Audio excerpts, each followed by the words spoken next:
Мене звати Мальвіна Самойлова, я українка, яка вимушено проживає зараз у Кишиневі, бо ми всі знаємо, що трапилося в Україні майже 2 роки тому. Я народилася в Одесі, там ми жили добре, в нас все було, ми працювали, в нас була улюблена професія, улюблені заняття. Я працювала у нерухомості агентом дуже багато років у цій сфері, потім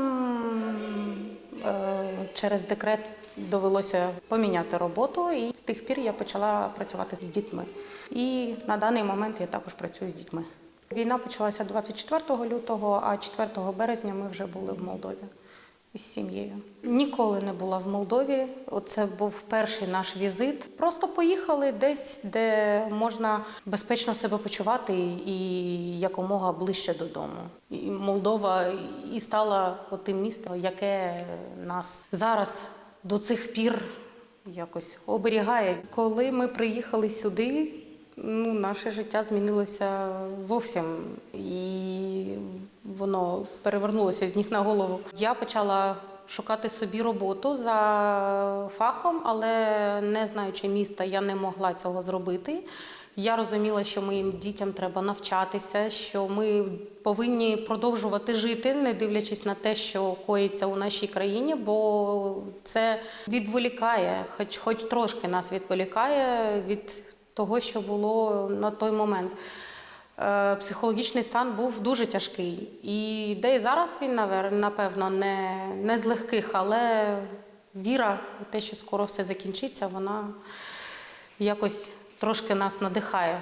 Тоді я зрозуміла, що я не можу піти працювати по професії, тому я пішла у центр і запропонувала себе як волонтера. Погодилися і взяли мене на роботу до себе. І таким чином я пропрацювала десь 3 місяці волонтером у центрі. Це центр для біженців, тут вони живуть вже достатньо довго, тут багато сімей з дітьми. Тоді я прийшла сюди, це був лютий місяць, і так от і почалася моя робота з ними.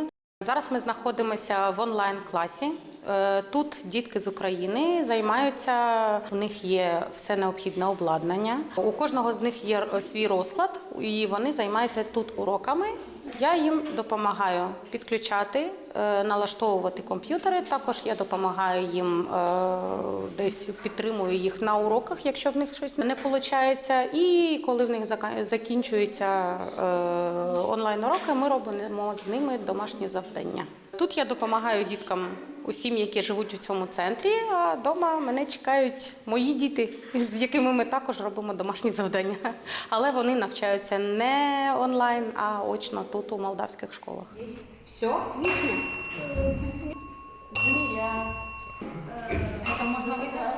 Я дуже люблю дітей. Вони ставляться до тебе так, як ти до них ставишся. Вони завжди з відкритою душею до тебе. У них все зовсім по-іншому. Вони зі своєї планети, напевно, так.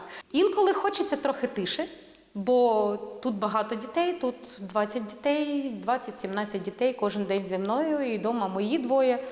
Ну і, звісно, після роботи я приїжджаю додому, і вони за мною сумують, і вони хочуть все розповісти мені, що було в школі, які в них там плани, ідеї.